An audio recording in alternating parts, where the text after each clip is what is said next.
That house was never yours, my dad said, tapping the courtroom table. The judge looked at me. Do you have proof?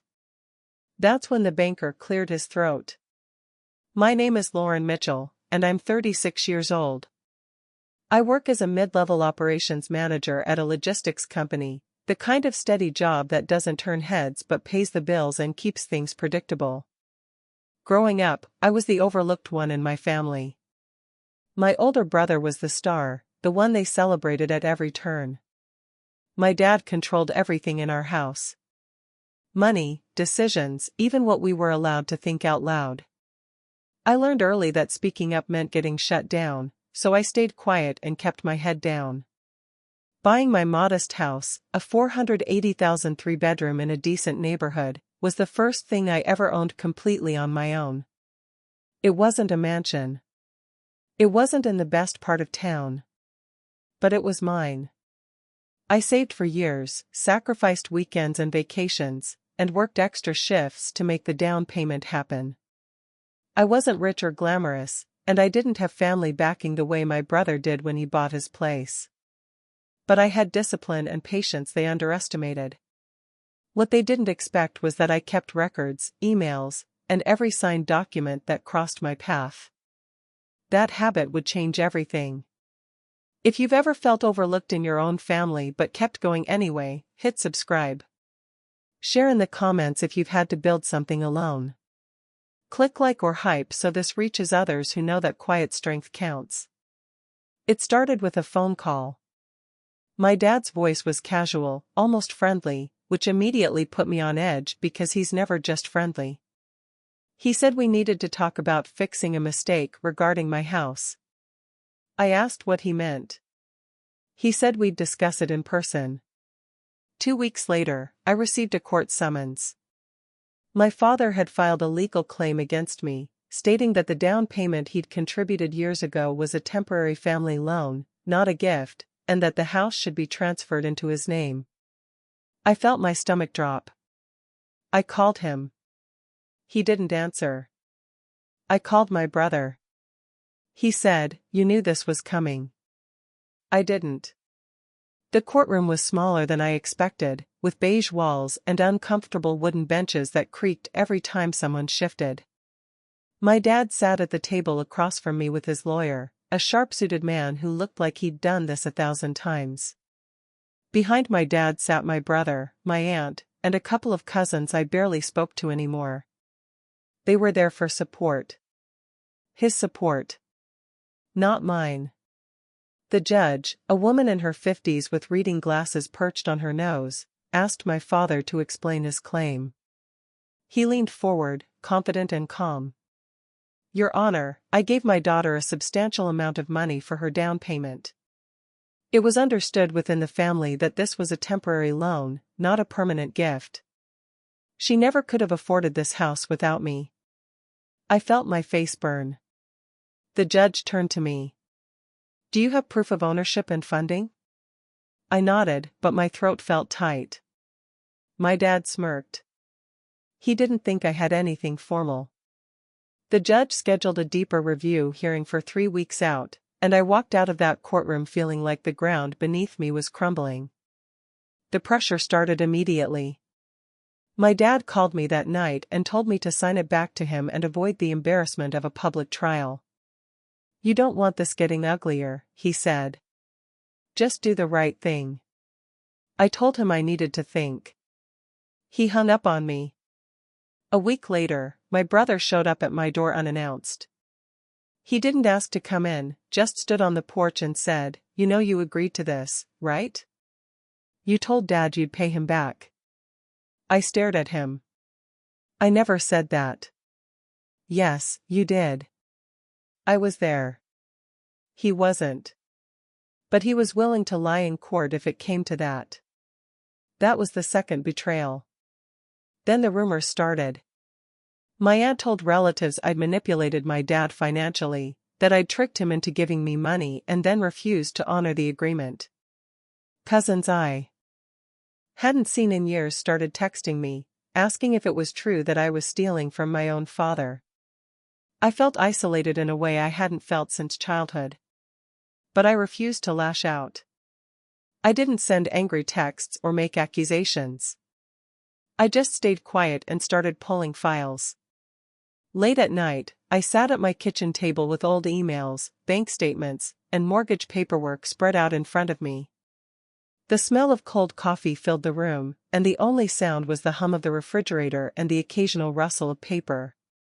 I reread every email my dad had ever sent me about the house. I checked every bank transfer. I looked for anything that could prove what I already knew.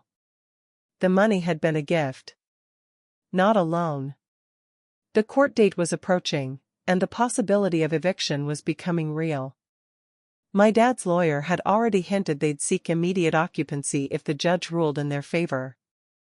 What they didn't know was that I'd always kept copies of everything.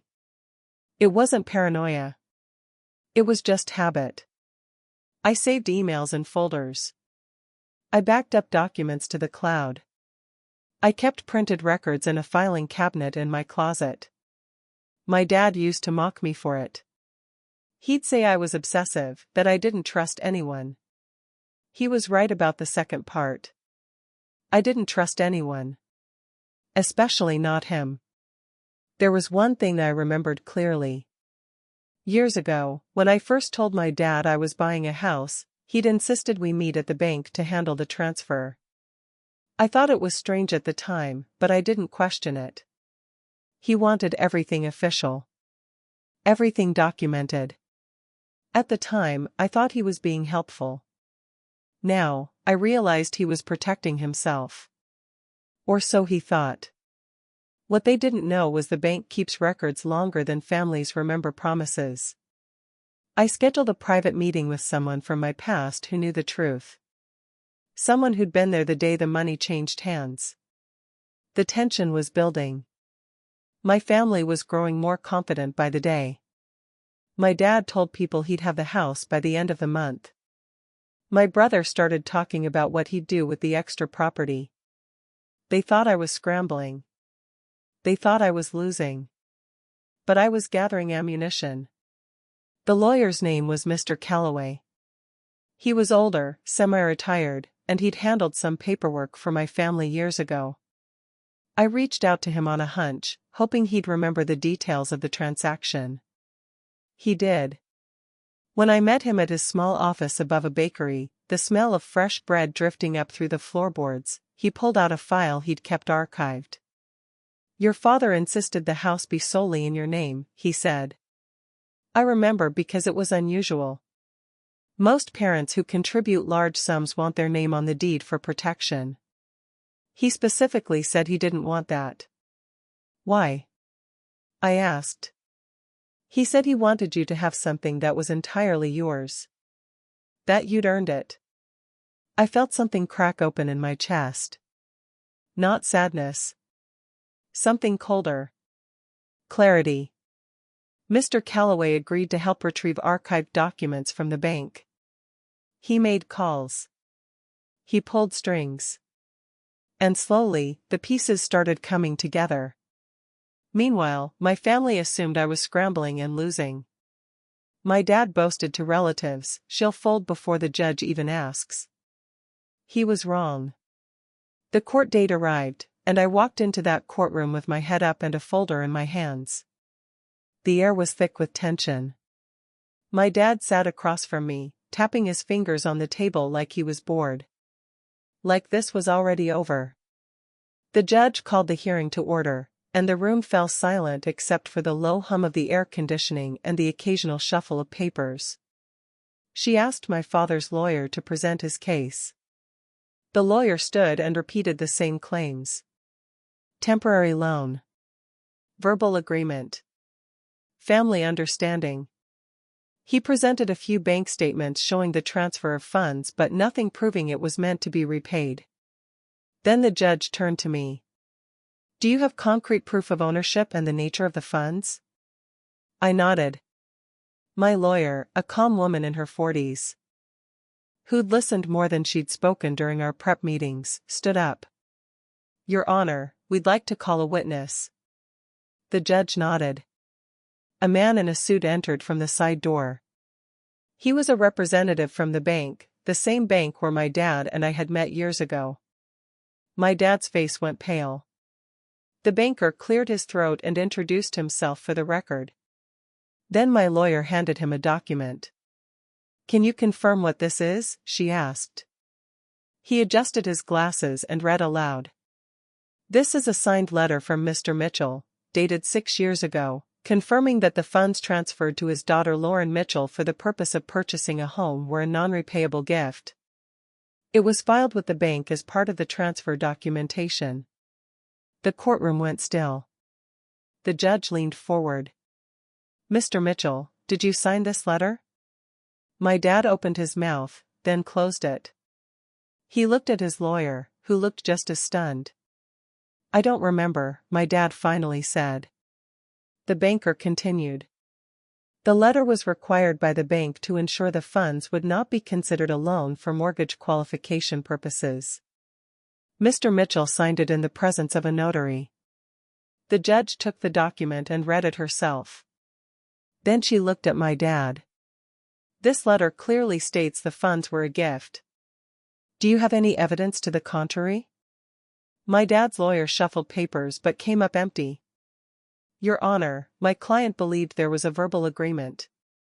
"Verbal agreements don't override signed, notarized documents," the judge said. She turned to me. "Ms. Mitchell, the court finds in your favor. The claim is dismissed." My dad sat frozen. My brother stared at the floor. And I finally exhaled. I walked out of that courtroom still owning my home. My dad didn't look at me. My brother followed him out in silence. My aunt and cousins left without a word. I stood on the courthouse steps for a moment, feeling the cool breeze against my skin and the weight that had been pressing on my chest for weeks finally lifting. I went home that afternoon and changed the locks. Not out of spite, but for peace. I needed to know that the space I'd built was mine and mine alone. Over the next few weeks, my dad tried to reach out once. He left a voicemail saying we should move past this. I didn't call back. Ownership isn't just about property. It's about standing firm when people try to take what you've earned. It's about knowing your worth even when no one claps for you. And I finally understood that I didn't need their approval to know I deserved what I'd worked for. If your family ever tried to control you through money or property, I know how heavy that feels. Share your story in the comments, especially if you had to protect what you earned. Subscribe to stay connected with people who refuse to be intimidated. Click hype to help this story reach others who need it. Did this story hit home? Let me know by liking the video and sharing your thoughts below. Click hype to help this reach someone who's been doubted or pressured by family. Your support makes a real difference.